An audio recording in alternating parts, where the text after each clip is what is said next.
This is Stoichiometry 101, and this is part 2.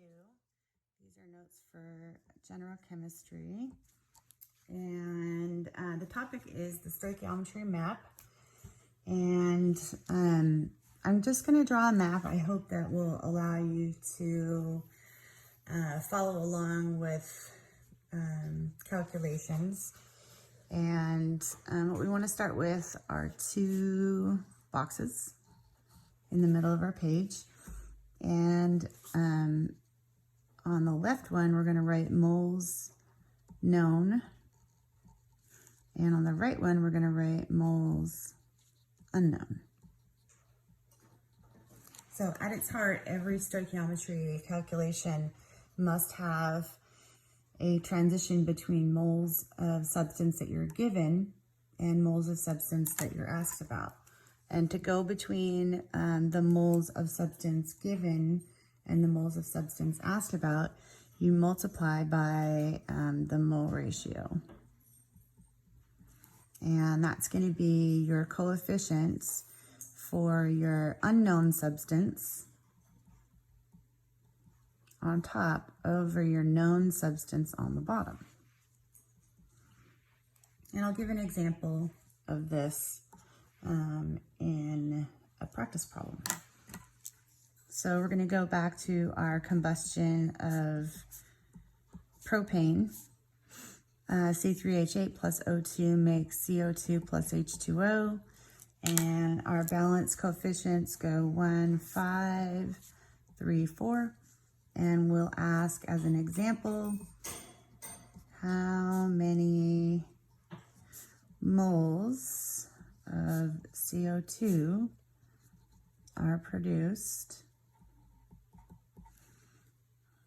if 12.5 moles of O2 are used up as above. Okay, so in this case, the substance that we know about is the O2. So we want to label this. This is our known substance. O2 is the known substance. And our unknown substance is our CO2, because that's what we're asked about. So what we're going to do is start with our 12.5 moles of O2, and we're going to multiply by a mole ratio. So we'd be here at the moles known, and we're trying to get to the moles of unknown. So we need a mole ratio. On the bottom is going to go the coefficient for the substance that we know about, and that's going to be 5O2. And that would cancel out the moles of O2. And on top, we'll put the moles of CO2 in a balanced chemical equation, which is 3. Okay, the math that you're going to do is 12.5 times 3 divided by 5. Let's grab a calculator.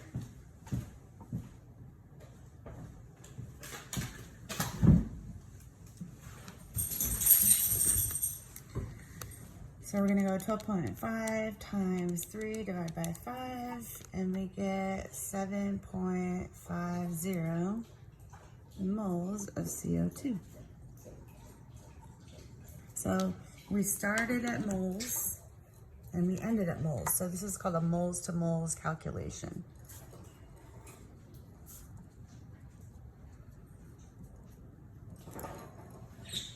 Okay.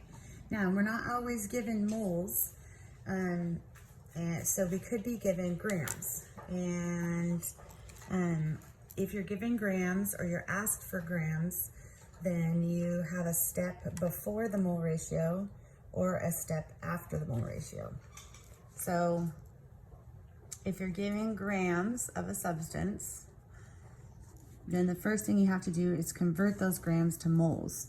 And you do that just like we have been doing, and that is take 1 mole and divide by the molar mass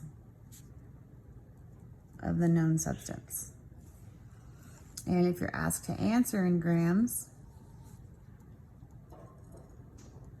then you would multiply by 1 mole on the bottom over the molar mass of the unknown substance on top. So instead of being a one-step process, a grams to grams calculation would be a three-step process. 1, 2, 3. Okay, so let's do a quick example. Second example, how many grams of water would be made if, we'll say, 20 grams of CO2 are produced as above reaction. So we're still using the combustion of C3H8. Okay, so notice that we are asked for grams of water. So we're asked to go here, and we're starting with grams of CO2, so we're starting here. Okay, so we're gonna start with our 20 grams of CO2. And our first step is to multiply by 1 over the molar mass of CO2, or divide by CO2's molar mass, which is 44.009 grams. And then our next step would be the mole ratio. So on bottom is going to go the CO2, which is 3. And on top would go the water, which is 4, H2O. Now we're asked for grams of water. So we're going to do one more step. We're going to do 1 mole of water has a molar mass of 18.015 grams. So the math that we're going to do is 20 times 1 times 4 times 18.015, hit equals, divide by 44.009, and divide by 3. And just for the record, we want to show that our moles of water cancel, moles of CO2 cancel, and our grams of CO2 cancel. And this is moles of water. So 20 times 4 times 18.015, divide by 44.009, divide by, oops, geez.